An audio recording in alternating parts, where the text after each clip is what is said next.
Guys, let's read Haunted House, Haunted Mouse. This is a good one. Here we go.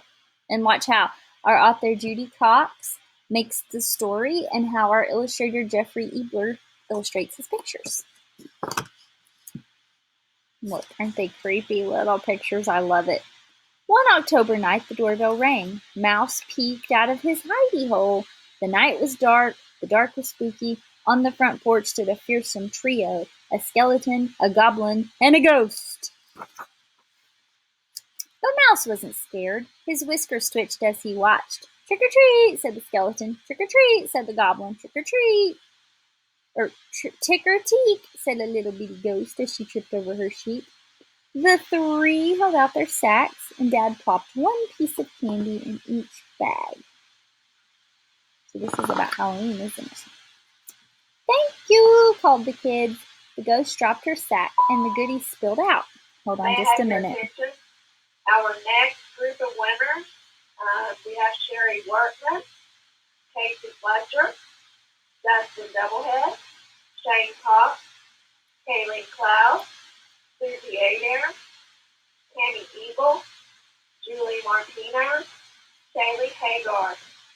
Again, Sherry Workman, Casey Fletcher, Dustin Doublehead, Hang on, guys. Shane Cox, Kayleen Cloud, Susie Adair, Tammy Eagle, Julie Martinez, Shaylee Hagar. Congratulations on our next group of winners. Merry Christmas. All right, guys. We're going to have a lot of announcements today. You're going to have to bear with me. Mouse's mouth watered. Yum, he wanted trick-or-treats too. While everyone helped the ghost, Mouse scrambled into the trick-or-treat sack. Candy! More candy than a mouse had ever seen. Sour balls, gumdrops, lollipops, and chocolate bars. Mouse closed his eyes and inhaled deeply. His whiskers wiggled. He simply didn't know where to begin. He nibbled on this and noshed on that until his cheeks were as plump as a chipmunk. Just then, the bag swung high in the air. Where were they going? Ooh, look at all that candy. Mouse gnawed a peekaboo hole in the paper sack. Dark clouds flitted over the moon. Jack-o'-lanterns sent beams of golden candle shine flickering across the front lawns. Flocks of trick-or-treaters scurried from door to door. Mouse didn't see the candy leaking out piece by piece through the peekaboo hole. Uh-oh.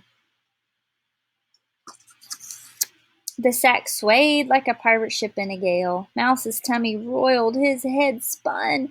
Poor seasick Mouse. The next time the ghost dropped her sack, Mouse staggered out.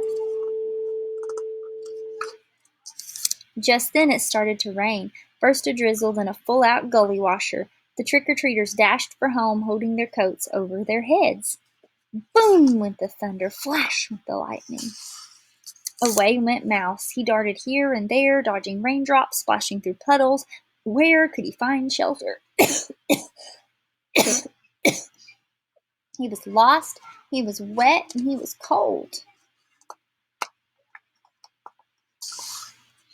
An abandoned house stood by itself down at the end of the street.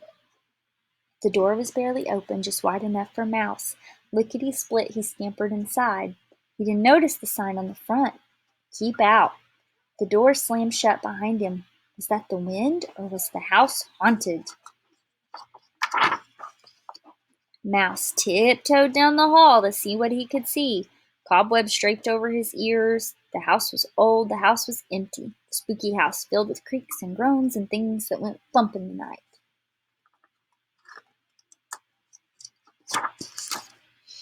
He heard bones rattle. A skeleton dancing? He saw eyes glimmer. A goblin prancing? A pale shape floated past. A ghost haunting? Mouse shook. Mouse shivered. Mouse shuddered. He backed up, step by careful step. Until he was against the wall, trapped. But Mouse was not afraid. "Boo!" he cried as bold as a badger. "I'm not afraid of you." Outside the house, the wind blew away the clouds. Moonlight shone in the windows, revealing bamboo winds jiggling. No skeleton. A green frog croaking. No goblin. Torn curtains fluttering. No ghost. The storm was over. Mouse jumped out the window. He was ready to go home to a safe, dry hidey hole. But how could he find his way back? All at once he saw a cherry lollipop shining in the moonlight. He picked it up. Further down the street he spied a sour ball, and under the street lamp he spotted a scattered row of candy corn. Piece by piece he followed the candy trail all the way home. There in his hidey hole he had a Halloween party of his very own. Good night, spooky night. Happy trick or treat. So I know it's not Halloween time anymore, but I liked that book anyway. It was a good story. So check it out and see if you can write a story just as good.